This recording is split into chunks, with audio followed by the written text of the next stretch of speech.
Harka fuuni daawwattootaa fi dhaggeeffattoota keenya nagaan keenya kabajaa fi jaalala bakka jirtan maratti isin akka qabu jecha oduuwwan wayitaawoo yeroo kanaaf qopheeffanneen isinitti himaa dursa oduu ijoo. Bilxiginnaan kaabatti duuluu wayitaa kufee ka'aa jirutti WBOn ammoo mogolee sirnichaa laaffisuun injifannoo cululuqaa argachaa jiraachuu ifoomse. Irreefi gaachanni saba Oromoo waraanni bilisummaa Oromoo kaaba Oromiyaa Walloo Kibbaa Bahaa Oromiyaa Arsii Bahaa fi Lixaa Oromiyaa Wallagga Lixaa keessatti waraana faashistii Abiyyi kan barcuma aangoo nama dhuunfaa tiksuuf bobbaatee hawaasa nagaa dadaratu kanarratti injifannoo cululuqaa galmeessuu ifoomse. Bal'ina oduu keenyaa keessatti inni dhageessu. Himatawwan sadii irratti banamee dhimmi isaanii mana murtii olaanaa federaalaa Ramaddiilataatti ilaalamaa kan jiru obbo Taayyee Danda'aa dhimma harki isaanii kaateenaan hidhamuu wal qabatee dhaddachatti osoo hin dhiyaatin hafuu abukaatoon isaanii obbo Abarraan Gosa himan.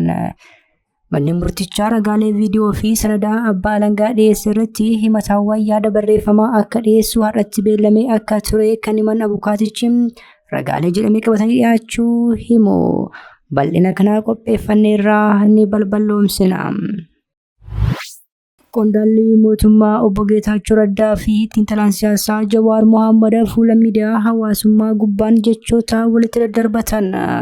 Yeroo waraanni kaabaa hammaataa jirutti walitti deddeebisi namoota siyaasaa dabalaa dhufeera. Waliigaltee Piriitooriyaa booda mootummaatti kooluu kan gale obbo Geetaachoo Raddaa Jawaar Mohaammed qeeqoon fuula miidiyaa dhuunfaa isaa irratti barreessaniiru. Bal'ina isaa qopheeffanneerraa ni dhageessu. Leenjii Gaa'elaa dura kennamu utuu hin fudhatiin namni kamuu gara bultii dhaabbachuutti akka hin seenne hojimaanni hordofuu jalqabamuu fi jedhame. Ministeerri dhimma dubartootaa fi hawaasummaa rakkoo Gaa'elaa walirraa diiguu dhiyeenya dabalaa dhufe furuuf si'achi namoota bultii dhaabbachuuf jedhan leenjii Gaa'elaa fudhachuu kan mirkaneessu waraqaa ragaa hojimaata qopheessuu jirra oolchuuf akka jiru ibse. Bal'ina isaa qopheeffanneerraa kan balballoomsinu ta'a. Dubartaan adda bilisa baasaa uummata Tigraay Dabratsiyoon Gabra Mikaa'el waliigalteen dhukaasa dhaabuu Piriitooriyaa yoo cabu callisnee hin teenyu jechuun akeekkachiisa kennan. Akkasumas TPLF dadhabuun faffacee jira jechuun kanaa saamu sobaa jedhan. Dabaluunis qaamolee idil-addunyaa kan akka Gamtaa Afrikaa, Ameerikaa fi Gamtaa Awurooppaa yaaddoo qofaarratti ibsa baasuu osoo hin taane tarkaanfii qabatamaa akka fudhatanillee waamicha dhiheesseera. Muddama kaaba impaayiritti kanatti gabaasa bal'aa qopheeffanneerraa isin biraan geenya. Alaabaan Somaalilaand magaalaa Finfinneetti fannifamuun muddama guddaa uume. Pirezidaantiin Somaaliyaa yaa'ii Gamtaa Afrikaa irratti hirmaachuu wayita Finfinnee seenanitti gochi kun mudachuun hariiroo biyyoota lamaan irratti dhiibbaa guddaa akka qabu ammoo xiinxaltoonni himaa jiru. Bal'ina kanaas ni dhageessu.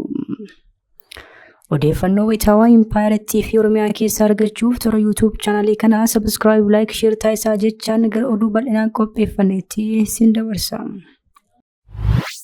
Bilxiginnaan kaabatti duuluu wayitaa kufee ka'aa jirutti WBOn ammoo mogolee sirnichaa laaffisuun injifannoo cululuqaa argachaa jiraachuu ifoomse. Irreefi gaachanni saba Oromoo waraanni bilisummaa Oromoo kaaba Oromiyaa Walloo Kibba Bahaa Oromiyaa Arsii Bahaa fi Lixa Oromiyaa Wallagga Lixaa keessatti waraana faashistii Abiyyi kan barcuma aangoo nama dhuunfaa tiksuuf bobbaatee hawaasa nagaa dadaratu irratti injifannoo cululuqaa argachuu ifoomseera.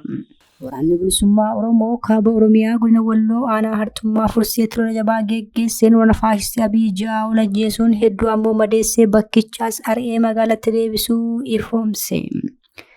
Kibba Bahaa Oromiyaa godina Arsii Bahaa aanaa Gunaa keessatti ture jabaa geggeesseen loltoota faashistii Abiyyi 2 ajjeesuun 3 madeessee 2 ammoo harkaan qabuun booji'eera jedhe.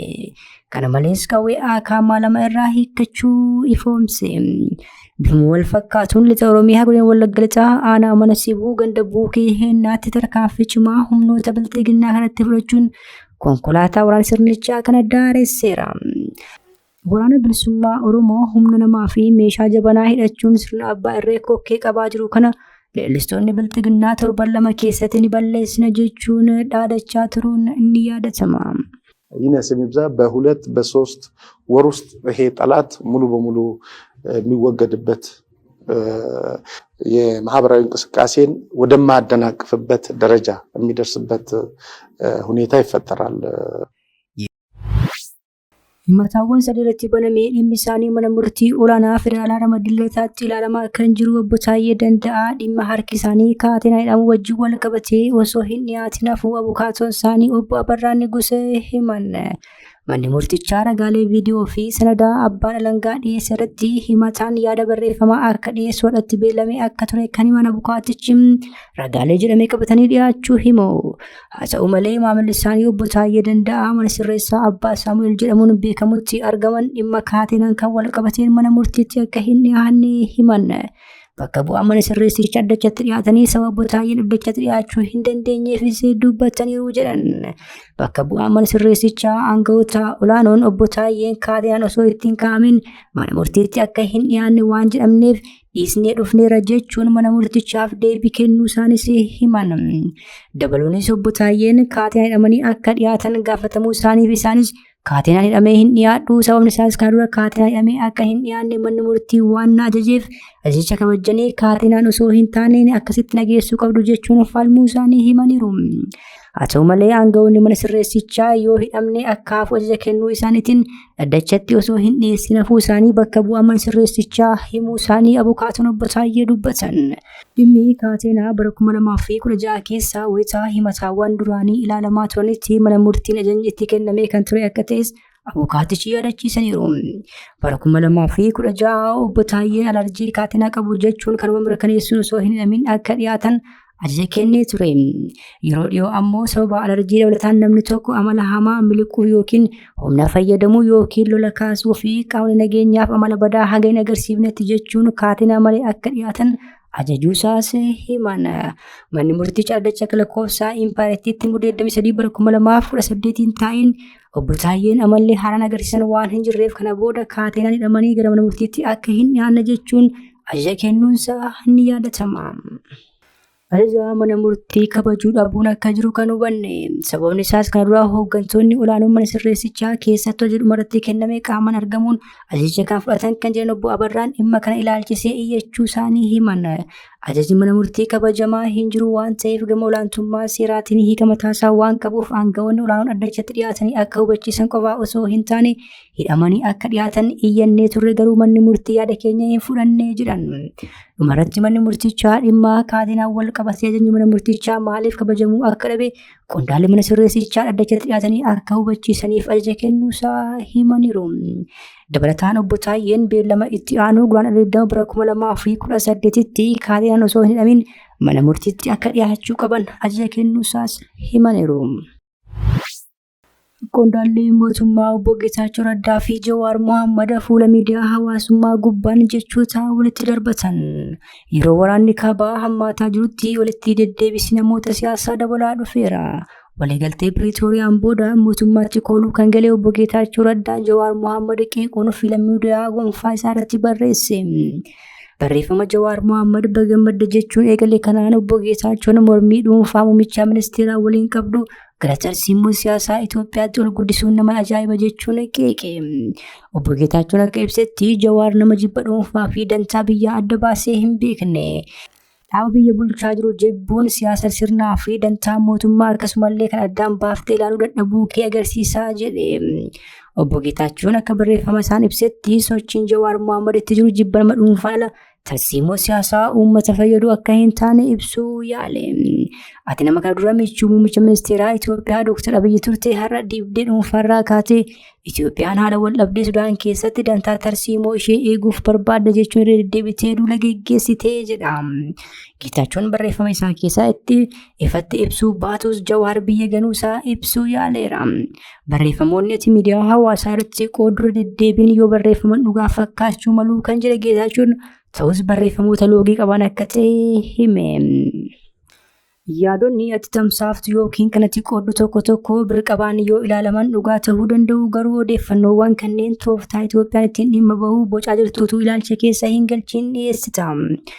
Imaammata qeequun sirriidha haa ta'u malee wanti hundinuu ministeera muummee Abiyyi biraa yoo dhufe sirrii miti jedhanii yaaduun dogoggoraa kan jedhe Geetaachoon waan hundumaa dura ammoo gara aangoo mootummaatti dhufuuf namni fedhii qabu tokko poolisii biyyaalessaa hordofuurraa of qusachuu qaba jechuunis qeeqe. Jawaar Mohaammed qeeqanaaf ariitiin deebii kenneen dubbii obbo Geetaachoo isa kamiif deebii akka kennu hin beeku waanuma fedheefuu Geechoon kan nutti himuu yaalaa jiru milishaa Jaanjuu Abiyyi ittiin yakka kana hojjechaa jiru deeggaruudhaaf dantaa biyyaa ammoo gabaanaa itti maxxansuudha jechuun gaafate. Viidiyoodhaan ammoo dubbii obbo Geetaachoon kanaan dura muummicha ministeera Abiyyiin namoota xixiqqoo carraa xiqqoodhaan gara bakka guddaa gahanii yakka guddaa hojjetan jechuun arrabsaa ture keessaa kutee fuula miidiyaa hawaasummaa isaa gubbaatti qoode. Obbo Geetaachoon afaanuma kaleessa Abiyyi abaaraa tureen nutti galagalee irraa goree nu dheekkamuu yaada ergaa jedhuun kan qoode Jawaar dubbiiwwan yeroo waraanni kaabaa ho'ee jiru bara 2020 hanga bara 2022 gidduutti obbo Geetaachoon haasaa tureen yaadachiiseera. ግን እንደ መፈክር እነዚህ ሰዎች ደፍረው የሚወጡበት ሁኔታ መፈጠር አልነበረበት። እንደ መፈክር እነዚህ መልእክቶች በአደባባይ የሚወጡበት ሁኔታ መኖር አልነበረበት። ቢኮዝ እንዴት ነው ሁለቱ አንድ ቦታ ተጨማሪ ቤንዚን ሳያስፈልግ ለከባድ ቃጠሎ ምክንያት ሊሆኑ የሚችሉ እሳትና ጭድ የሆኑ አስተሳሰቦች አንድ መድረክ ላይ በ60 ሰዎችም በ6 ሰዎችም ይቀንቀኑ አደባባይ ላይ ወጥቶ መታየታቸው አሁን ዞሮ ዞሮ የሥርዓቱ በሚፈልገው ደረጃ እነኚህን ነገሮች መዋጋት አለመቻሉን የሚያሳይ ነው። ይሄን ስል እንዳልኩት አብዛኛው ህዝብ ዘንድ በሚሊዮኖች በሚቆጠረው ኢትዮጵያዊ ዘንድ ራስን በራስ የማስተዳደር መብት ጉዳይ ለቁማር የሚተዋል ነው። ለቁማር ስላልተተወም ጭምር ነው። ባይዘወይ ትንሽ በትንሽ አጋጣሚ በስህተት ትልቅ ቦታ ላይ ደርሰው ትልቅ አደጋ የሚያደርሱ ትንንሽ ሰዎች ምሳሌ ከፈለክ አብይ አህመድ እንደዚህ አይነት ደረጃ ጊዜ ተወስዶ ልንወያይበት የሚገባ ትልቅ ዶክመንት ስለሆነ ይሄንን ከንግግር በዘለለ ወደ ጽሁፍ ቀይረው ያቀረቡልን ጠቅላይ ሚኒስትር ማመስገን ፈልጋለሁ። Leenjii Gaa'elaa dura kennamu osoo hin fudhatiin namni kamuu gara bultii dhaabbachuutti akka hin seenne hojimaanni hordofuu jalqabamuufi jedhame. Ministeerri dhimma dubartootaa fi hawaasummaa rakkoo Gaa'elaa walirraa diiguu dhiyeenya dabalaa dhufee furuuf si'achi namoota bultii dhaabbachuu jedhan leenjii Gaa'elaa fudhachuu kan mirkaneessu waraqaa ragaa hojimaata qopheessuu hojiirra oolchuuf akka jiru ibse. Hojimaanni kunis dhaabbilee amantaa fi jaarolee biyyaa waliin marii taasifame raawwuu irra kan oolu ta'uus ibsameera. Obbo Tasfaayee Roobalee ministeerri dubartootaa fi daa'immaniitti hojii raawwachiisaan dhimmoota maatii fi maanguddoota hojimaata kana waggaa dhufu hojiirra oolchuuf akka jiran ifoomsan. Leenjii kana kennuuttis dabalataan dhaabbilee dhimmoota maatii irratti hojjetan waliinis fooramiin dhaabamuu miidiyaa Shaggar FM'tti himaniiru.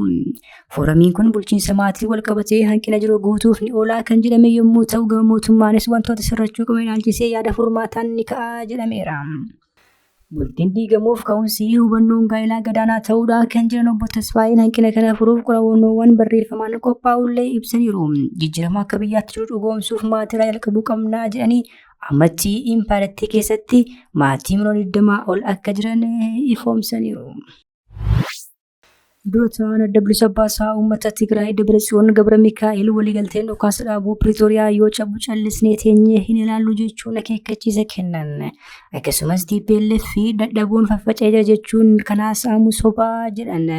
Dabalaniis qaamolee addunyaa kanneen akka Gamtaa Afrikaa, Ameerikaa fi Gamtaa Awurooppaa yaaduu qofaarratti ibsa baasuu osoo hin taane tarkaanfii qabatamaa akka fudhatanillee waamicha dhiheessan. Ibsa kaleessaa miidiyaaleef kan kennan Dr. Dabratsiyoon TPLF bittinnaa jira jechuun ol irratti oofamu sobaa jedhan. Nuti hin dadhabne yookiin adda hin faffacaanes jedhan.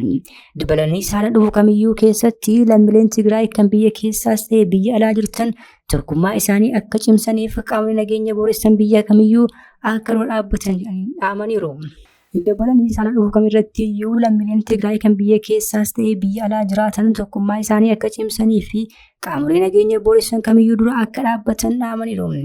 Dabratsiyoon haala dhiyeenya naannicha militaratti bakka bu'oota Gamtaa Afrikaa, Awurooppaa, Ameerikaa waliin quunnamtii cimaa akka taasisaa jiran himuun dhaabbileen kunneen yaaddoo qaban qofaarratti ibsa kennuu osoo hin taane tarkaanfii barbaachisu fudhachuu akka qabanis gaafataniiru.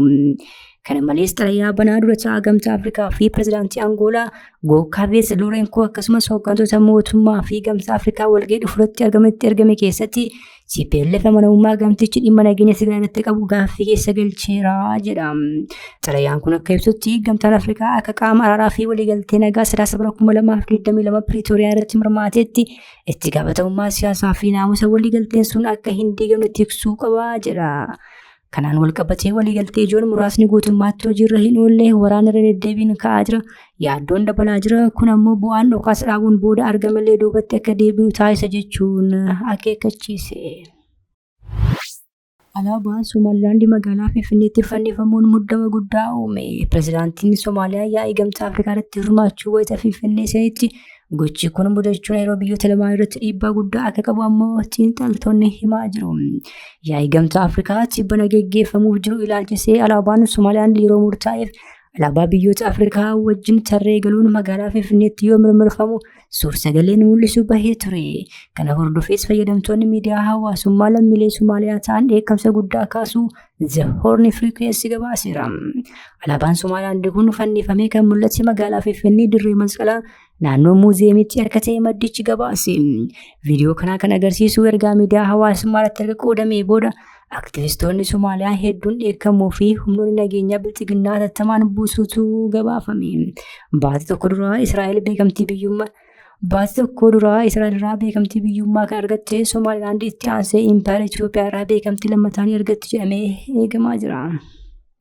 Kabajamtoota hordoftoota keenya oduu sa'aatii kanaaf qabannee dhiyaanne kan nagaa ammaatti hordoftan ture. Oduu biraan hanga walitti deebinutti nagaa ta'a.